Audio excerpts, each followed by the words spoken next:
ముందుగా డాక్టర్ అంబేద్కర్ విగ్రహానికి ఆయనకి కోటాది కోటి వందనాలు మా ఎస్సీసీఎల్ తరపున.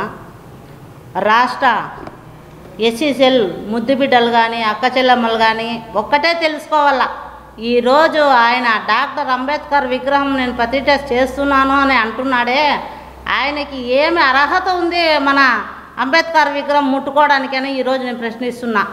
ఎందుకంటే దళితుల పచ్చవాతి ఎవరైనా ఉన్నారంటే జగన్మోహన్ రెడ్డి. ఈరోజు కళ్ళకపటం ప్రేమ చూపిస్తున్నాడు ఎస్సీల మీద దాడి చేసిన ముఖ్యమంత్రి ఎవరైనా ఉన్నారంటే ఈ జగన్మోహన్ రెడ్డి ప్రభుత్వము. మరి ఈరోజు కళ్ళకపటం ప్రేమ చూపిస్తున్నావే, నీకు కొంచెమన్నా సిగ్గు అనిపించలేదా సీఎం గారు? ఈరోజు నేను ఏదో విగ్రహాన్ని ప్రతిష్ఠిస్తున్నాను, దళితుల మీద నాకు ఎనలేని ప్రేమ ఉంది అని అంటున్నావే. దళితులు ప్రశ్నిస్తే హత్యలు, దళితులు ప్రశ్నిస్తే కేసులు, దళితులు ప్రశ్నిస్తే అడ్రస్ లేకుండా చేస్తావు. ఈరోజు నువ్వు దళితులకి నేను ఏదో ఇది చేసినది అంటున్నావే, నీకు కొంచెమన్నా మనస్తత్వం ఉంటే ఈరోజు మా డాక్టర్ అంబేద్కర్ విగ్రహాన్ని తాకడానికి కూడా నీకు చెయ్యి రాదు. ఇది ఈ మీడియా ద్వారా మేము అడుగుతున్నాం. ఎందుకంటే దళితుల మీద ఎన్ని దాడులు నువ్వు చేయలేదయ్యా.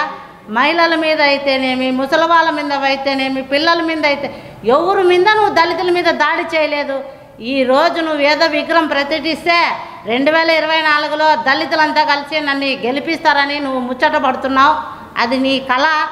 ఇప్పుడు మేము ఒక్కటే చెప్తున్నాము, దళితుల మీద నువ్వు ఏ మాత్రం కూడా నీకు ప్రేమ అనేది లేదు. నువ్వు శుద్ధశుద్ధి లేనివాడివి. ఈరోజు మా దళితుల పేరు కూడా నీకు నోట్లో పలకడానికి అర్హత లేదు. అటువంటి ముఖ్యమంత్రి నువ్వు. దళితులకి పెద్దపీట వేసిన ఘనత ఏదైనా ఉందంటే అది కేవలం ఒక తెలుగుదేశం పార్టీకి మాత్రమే ఉంది. మరి మీకు లేదు అర్హత. ఈరోజు నువ్వు నేను అంబేద్కర్ విగ్రహము ప్రతిష్ఠ చేస్తున్నాను అంటున్నావే, ఆ అర్హత కూడా నీకు లేదు. అంబేద్కర్ విగ్రహం ప్రతిష్ఠ చేసినట్టే మాకు కూడా సంతోషమే, కానీ దానికి నువ్వు అర్హుడు కాదు ప్రతిష్ఠించడానికి. అది ఇంకా ఎవరైనా కానీ ప్రతిష్ఠింటే వాళ్ళకి మేము ధన్యవాదాలు తెలుపుకుంటాం, కానీ అది ముట్టుకునే అర్హత నీకు లేదు. ఈరోజు జగన్మోహన్ రెడ్డి 2024లో విగ్రహాన్ని ప్రతిష్ఠిస్తే దళితులంతా నాకు దాసమవుతారు, నేను చెప్పే మాటలకి మైమర్చిపోతారు అనుకున్నాము. దళిత బిడ్డలకి, దళిత సోదరులకి, సోదరులకు ఒక్కటే విన్నవించుకుంటున్నాము. ఈ జగన్మోహన్ రెడ్డి ఇన్ని రోజులు ఈ 5 ఏళ్లలో మన దళితుల మీద ఎన్ని అరాజకాలు ఎన్ని చేశాడో అదొక్కటి గుర్తుపెట్టుకొని మీరు ఎలక్షన్ల ముందర అదొక్కటి మనకు మనసులో రావాలా. ఈయన దళితుల పక్షవాతి అని చెప్పి అందుకనే చెప్తున్నాను. దళిత సోదరులకంతా ఒక్కటే చెప్తున్నాను, 2024లో ఎవరైతే మనకి దళితులకు పెద్దపీట వేశారో వాళ్ళకి పట్టం కడదాం, వాళ్ళని గెలిపించుకుందాము. అది చేయాలి. కానీ ఈయన ఏదో పొద్దు విగ్రహం ప్రతిష్ఠిస్తున్నాడో దళితులకు పెద్దపీట వేస్తాడని కళ్ళలో కూడా అనుకోవద్దండి. ఇది బాగా మీడియా ద్వారా నేను ఒక దళిత మహిళ, దళిత బిడ్డని, నేను కూడా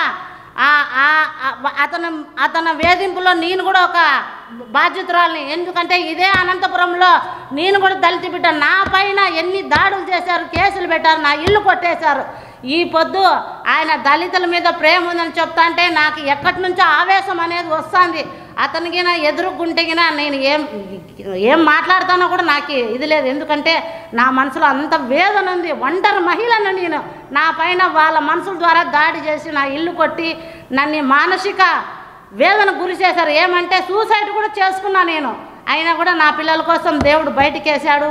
దళిత బిడ్డలారా, ఇప్పుడు ఒక్కటే చెప్తున్నాను, 2024లో మన దళితులు, మన పిల్లలు బాగుపడాలంటే తెలుగుదేశం రావాలి. పైన నారా చంద్రబాబు నాయుడిని గెలిపించుకోవాలి. అనంతపురంలో మాజీ ఎమ్మెల్యే ప్రభాకర్ చౌదరి అని అత్యంత మెజారిటీతో మన ఎస్సీ బిడ్డలంతా కలిసి ఆయన గెలిపించుకొని మన పిల్లల భవిష్యత్తు ముందుకు బాగుపడాలి. బయట దేశాలకు పోయి మన పిల్లలు చదువుకోవాలి అనుకుంటే మనకు తెలుగుదేశం ఒక్కటే రావాలి. తెలుగుదేశం ఒక్కటే మనకి ఏదైనా న్యాయం చేయగలదని ఈ మీడియా ద్వారా తెలియజేస్తున్నాను. దళిత బిడ్డలకి, అంబేద్కర్కి మరొకసారి ధన్యవాదాలు.